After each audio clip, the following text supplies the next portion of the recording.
Fala pessoal, eu sou o professor Sérgio Araújo e hoje nós vamos decifrar os números do diabetes. Nós vamos fazer uma série de videoaulas falando sobre diabetes mellitus. Nessa primeira aula nós falaremos sobre os números. Quais são os números por trás do diabetes mellitus? E quais são os objetivos por trás das nossas aulas de diabetes? O primeiro objetivo é discutir o papel da insulina e do glucagon na glicemia. O segundo objetivo é conhecer a sintomatologia e também os critérios diagnósticos para diabetes mellitus. O nosso terceiro objetivo é classificar o diabetes mellitus e também diferenciar diabetes do tipo 1 do diabetes do tipo 2. E o nosso quarto objetivo é analisar as principais complicações do diabetes mellitus. Iniciaremos com um caso clínico, iniciaremos com a leitura de um caso clínico que será utilizado durante todas as videoaulas sobre diabetes. Então é uma menina de 7 anos de idade, sem doenças prévias. Ela deu entrada na emergência do hospital público com sintomas de poliúria, polidipsia, polifagia e emagrecimento de 6 quilos em cerca de 20 dias. Então, esses são os sintomas clássicos do diabetes: poliúria, polidipsia e polifagia. O emagrecimento rápido é uma característica específica de diabetes do tipo 1. Então, nós veremos mais adiante nessa videoaula porque no diabetes do tipo 1 o paciente tem um emagrecimento tão pronunciado. Então, continuando com a leitura do caso clínico, ao exame clínico, a paciente apresentava-se em irregular estado geral, pálida, desidratada e com respiração ofegante e afebril. O seu peso corporal era de 24 quilos. Essas são características específicas de uma das complicações do diabetes, que é a cetoacidose diabética. Só que apenas com as características clínicas não dá para fechar o diagnóstico de cetoacidose diabética. Há necessidade de exames laboratoriais, que foi o que foi feito. Então, ao exame laboratorial, demonstrou que a glicemia da paciente estava em 452 mg por decilitro. Para comprovar a cetoacidose diabética, foi feita uma gasometria. Na gasometria, o pH sanguíneo foi de 7,15 e o bicarbonato de 7,4 miliequivalentes por litro. Esses dados, eles caracterizam um quadro de cetoacidose diabética. E ao final dessa videoaula, nós voltaremos com esse caso clínico para decifrarmos todo o enigma e todos os dados por trás dele. Esse caso clínico ele foi retirado do livro Farmacologia Clínica, da Rosane Gomes e da Iraci Torres. O capítulo 31 ele fala sobre a farmacologia da diabetes. Então, para esse caso clínico, nós faremos 4 questões. A primeira questão é: quais os critérios para o diagnóstico de diabetes? Então, quais são os critérios objetivos e subjetivos que nós temos para diagnosticar diabetes? Qual a conduta terapêutica no caso de cetoacidose diabética? Nossa paciente do caso clínico tinha cetoacidose. Como é que se deve conduzir um caso como esse? Terceira pergunta é: quais as metas glicêmicas num paciente diabético? Será que nós precisamos atingir metas de normalidade da glicemia?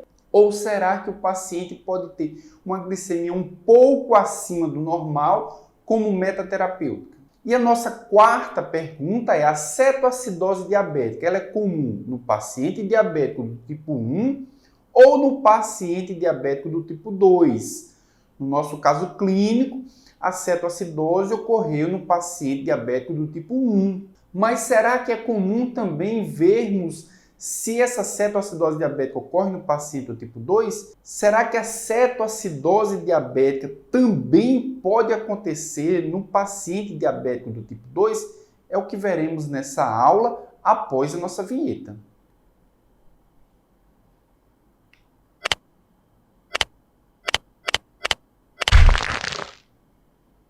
Então vamos decifrar os números por trás do diabetes. Inicialmente, nós podemos ver aqui na nossa imagem um mapa. Nesse mapa colorido, nós podemos ver que diabetes é uma doença pandêmica. Todos os países do mundo têm pacientes com diabetes. O que vai diferenciar é a incidência na qual essa diabetes está em cada país do mundo. Nós podemos ver, por exemplo, os países que apresentam esse verde mais clarinho, apresentam menos de 100 mil pacientes, que são muito poucos. Alguns países africanos apresentam essa incidência relativamente baixa de diabetes. A grande maioria apresenta uma incidência muito alta, como é o caso do Brasil, por exemplo. Nessa cor rosa indica que o nosso Brasil, tem de 100 a 20 milhões de pacientes diabéticos. Lembrando que esse dado é um dado de 2015. Então, muito provavelmente, esses números são ainda maiores. Mas se levarmos em consideração apenas os números que nós podemos ver nessa imagem, de 10 a 20 milhões de diabéticos, significa que pelo menos 10% da população do nosso país ela é de fato diabética. Nessa imagem, nós podemos ver os principais países em termos de incidência de pacientes diabéticos. Em primeiro lugar, nós temos a China, com mais de 109 milhões de pacientes diabéticos. Em segundo lugar, nós temos a Índia, com 69 milhões de pacientes diabéticos. E em terceiro lugar, nós temos os Estados Unidos, com 29,3 milhões de pacientes diabéticos. Mais uma ressalva com relação a essa imagem. Aqui estão sendo considerados apenas os pacientes diabéticos que têm idade entre 20 e 79 anos de idade, que na sua grande maioria são pacientes diabéticos do tipo 2. Nessa imagem, sim, nós temos pacientes diabéticos do tipo 1 com a idade inferior a 15 anos. E aí nós já podemos ver grandes diferenças com relação à imagem anterior. Na imagem anterior, nós falávamos em milhões de pacientes. Aqui nós estamos falando em milhares de pacientes. Então isso já nos dá um indício de que a incidência do diabetes do tipo 1 ela é menor do que a incidência de diabetes do tipo 2. O Brasil, por exemplo, apresenta quase 31 mil pacientes diabéticos com idade inferior a 15 anos. E mesmo assim, com 30 mil, é um dos países com maior incidência, perdendo apenas para os Estados Unidos, com 84 mil pacientes diabéticos do tipo 1, e também para a Índia, com pouco mais de 70 mil pacientes diabéticos do tipo 1, com idade inferior a 15 anos. Aqui nós podemos ver outros números. Como eu já havia falado, o diabetes do tipo 1 é um diabetes menos incidente do que diabetes do tipo 2 e corresponde aproximadamente a 5 a 10% de todos os pacientes diabéticos. Já diabetes do tipo 2, como nós podemos ver aqui na nossa imagem, corresponde a 90 a 95% de todos os pacientes diabéticos. E normalmente os pacientes diabéticos do tipo 2 são pacientes que têm idade superior a 30 anos. E um fato interessante, se nós prestarmos atenção nos dados dessa imagem, é que os pacientes diabéticos com 30 a 59 anos correspondem a 2,7% de todos os pacientes diabéticos, enquanto que com a idade entre 60 e 69 anos corresponde a 17,4%. Ou seja, um intervalo muito maior, que é de 30 a 59 anos, tem uma proporção menor de pacientes diabéticos do que no intervalo de 60 a 69 anos, indicando que o envelhecimento é um fator de risco para o desenvolvimento do diabetes. Aqui nós podemos ver outros números. Em 1985, o mundo tinha aproximadamente 30 milhões de pacientes diabéticos.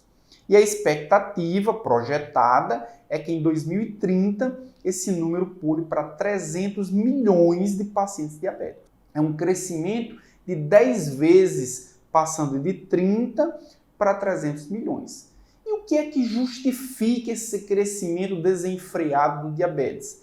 Iremos discutir daqui a pouquinho. No Brasil, em 2005, nós tínhamos 12,5% da população com diagnóstico de diabetes. E o que é mais preocupante é que metade desconhece o seu diagnóstico no Brasil.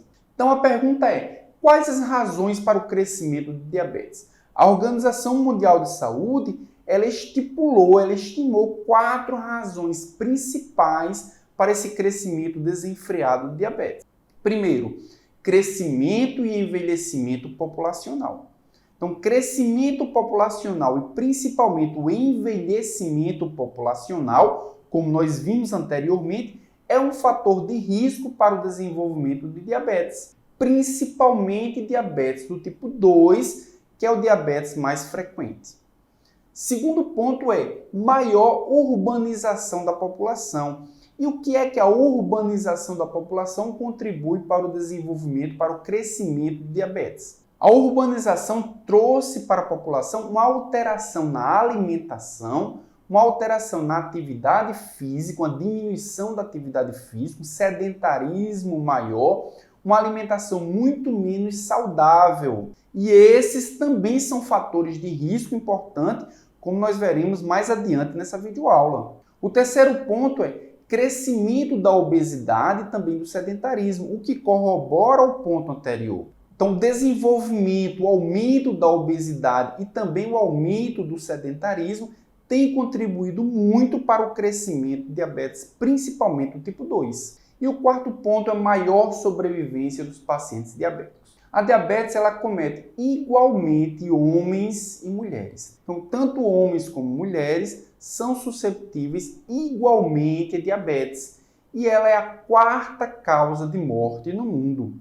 Então, você está gostando da videoaula até aqui? Então, assine o canal, marque o sininho para ser notificado de novos vídeos e também compartilhe esse vídeo para todas as pessoas que você imagina que possam se beneficiar desse conteúdo também. E na próxima videoaula nós falaremos sobre o metabolismo da glicose e a ação da insulina e do glucagon para a manutenção dessa glicemia e o que é que está alterado no paciente diabético. Então não perca a nossa próxima videoaula, continuaremos esse assunto, continuaremos falando sobre diabetes.